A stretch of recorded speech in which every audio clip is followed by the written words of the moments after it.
Hello, today I'm going to show you a very easy recipe for making delicious English scones. It only has 3 ingredients and a pinch of salt. So before I get started, I have to tell you a couple disclaimers. One is I have seen this recipe made by a number of people and they seem to all be outside the US. So I wanted to do an American version of making lemonade scones, as they're often called. If you're new to my channel, let me introduce myself. I'm Dara with Magenta Otter Travels, and my channel is all about Britain. It's a place where Brits and Anglophiles can get together and talk about British stuff. And for those who have watched other videos on my channel, they will know I love scones and clotted cream. I love cream tea. I love afternoon tea. So if you're not very familiar with afternoon tea or clotted cream, I definitely have some videos I recommend you watch. I will put links to those in the description. But today, we're going to attempt making super easy English scones. Confession time. I am terrified.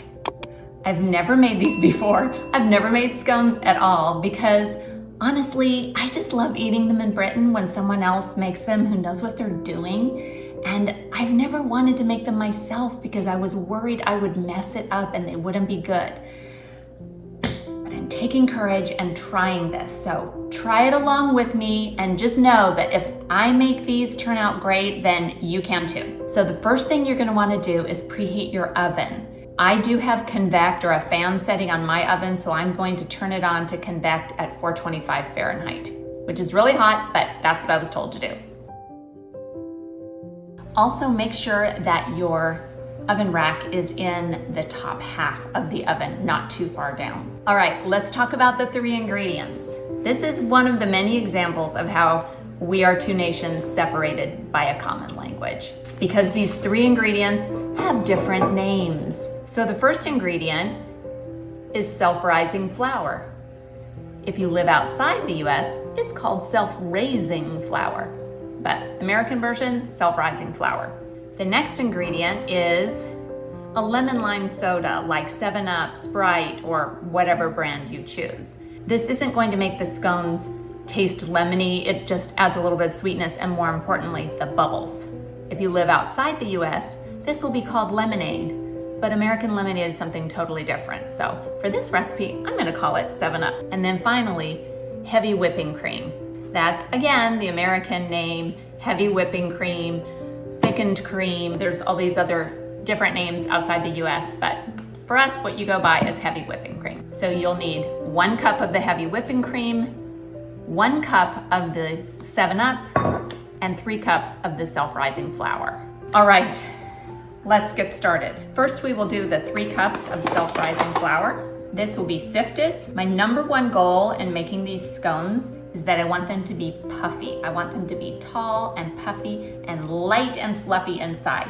Kind of crispy on the outside, but definitely light and fluffy on the inside. Sifting the flour should be one of those things we do to help. So you might be wondering how scones are different from biscuits. Excellent question. We'll answer that later. Now I'm going to add just a pinch of salt. This is an optional ingredient. You'll notice that we're not using butter or sugar in this recipe. Other scone recipes, a more traditional scone recipe would have butter in it, but I'm going for the easy version. So I'm just mixing in that salt a little bit now, because once we get the liquid ingredients in here, we are going to be very careful to not overmix this dough. Just making a bit of a well in the middle. And because this is an 8-ounce container of cream, I don't have to measure it, I just pour the whole thing in.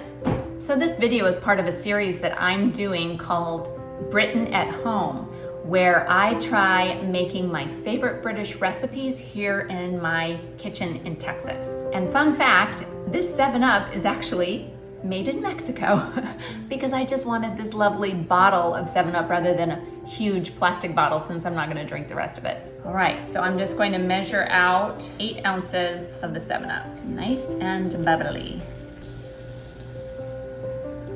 Just giving you some of the bubble noise.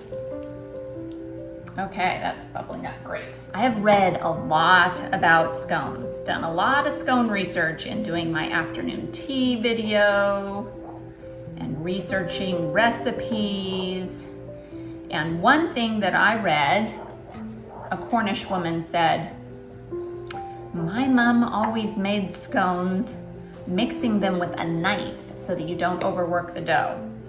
Because if you overwork the dough, they become tough. And that is not what we want. We want light and fluffy scones, not tough scones." All right, so all the ingredients have come together. We've got kind of a lump of sticky dough here. So I'm going to spread some flour on the counter.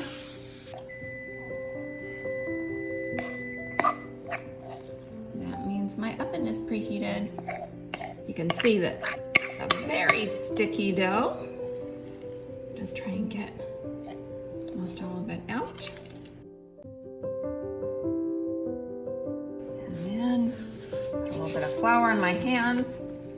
So we want to knead this a bit. Adding some more flour so that the dough isn't too sticky. My hands aren't too sticky, but we don't want to knead it very much.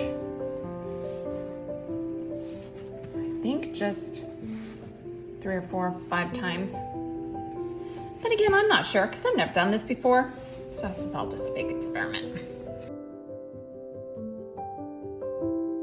I don't want to roll the dough out too thin because I want big puffy scones. And then this is the cutter that I'm using, kind of a biscuit cutter, which I'm also going to use to make biscuits, American Southern style buttermilk biscuits later that will compare to these scones.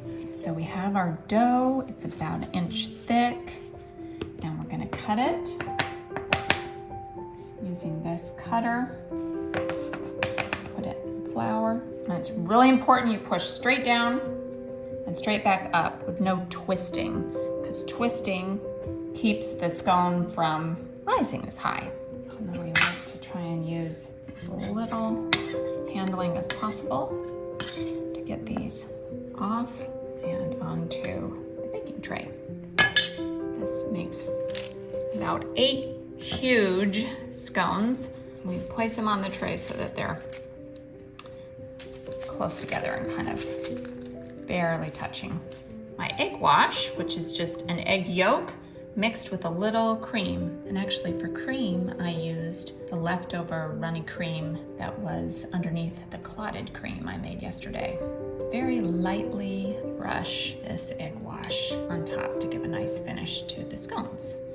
Here are the 8 big scones, and we're going to pop them in a 425 oven for 10 to 15 minutes. These have cooked 12 minutes so far, and they are definitely starting to be golden brown.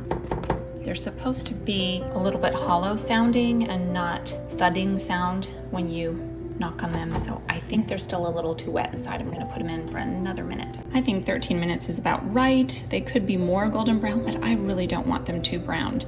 And they sound good, and hopefully they're good to go. Definitely was a good idea to put them somewhat close together so that they can kind of touch as they rise together in the oven. Here are the finished scones. I'll be honest, they are not as tall and puffy as I wanted them to be, but they look good. So I'm about to taste one and then we'll see how they really are. All right, here I am with the scone. Nice puffy scone. My nice fluffy clotted cream, which I revived from yesterday. And I don't know how to pronounce this. Someone tell me how folks in Manchester pronounce Dewar's strawberry and elderflower conserve. That sounds fantastic. Well, the proof is in the pudding, and my pudding is gonna be a scone with clotted cream and jam.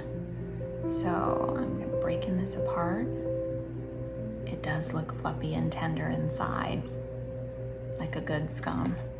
I'm gonna be a bit Devonshire about this and put my cream on first. That whole debate between cream first or jam first, I think really has a lot to do with the consistency of both the jam and the cream. Whichever one goes on first, easier, do that one. Oh, this strawberry and elderflower conserve smells really good. So I got a big dollop of that. This looks delicious. All right, now it's time to taste the scone, the clotted cream, and the jam. The clotted cream is really good. Whipping up the thickened clotted cream like I did. Watch the clotted cream video and you'll see all the ins and outs of how to make the clotted cream just right, but it's good. And the scone is very fluffy inside. I'm a happy little American camper having this cream tea. Thanks so much for watching. Please check out my other videos, cooking or otherwise, and do something good in the world today.